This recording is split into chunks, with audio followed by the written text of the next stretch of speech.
Good evening, my fellow Malaysians. This is Dr. K.N. Singh from Johor on the 1st of July 2022, again with my views on the current affairs in Malaysia.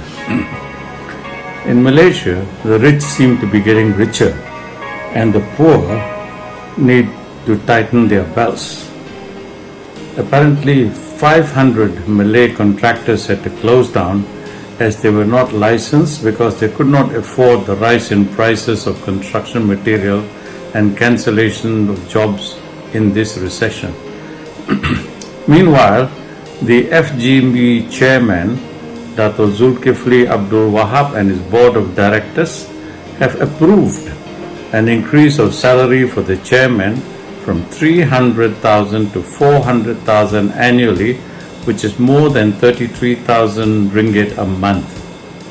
The members of the board of directors also had a pay increase from 120,000 to 150,000 ringgit, which works out to about 12,500 ringgit a month.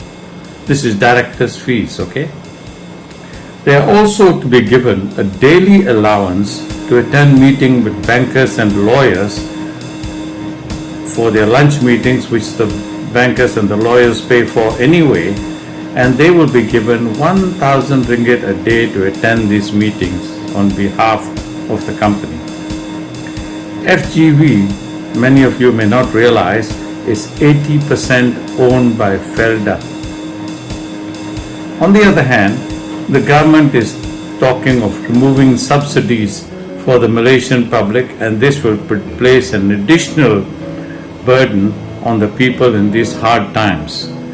And the Felda people fall below the 40% of our society.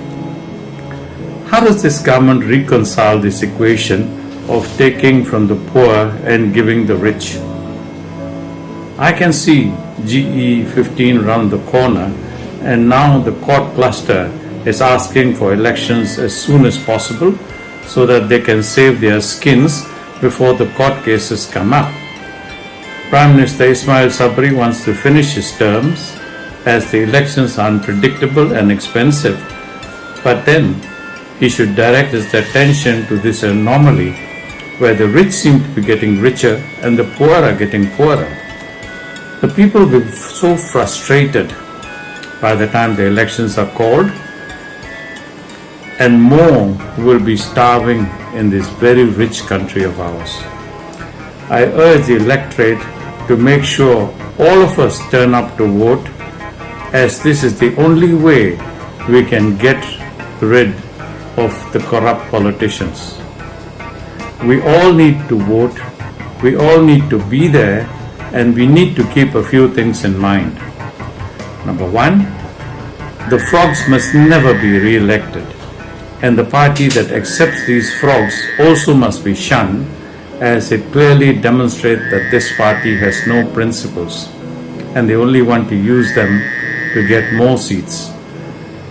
Number two, please vote for the candidate and don't worry about the party he or she comes from.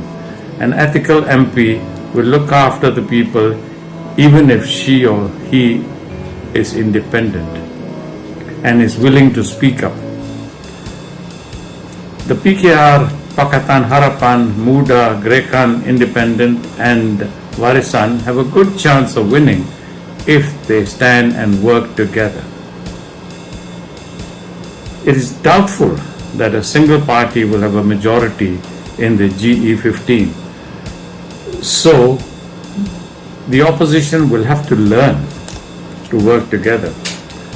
They have to prove to the Rakyat that they have their interests at heart. Barisan, UMNO, Berjaya have proved that they have only personal interests at heart and not the interests of the Rakyat. These parties hopefully will be eliminated in the next election.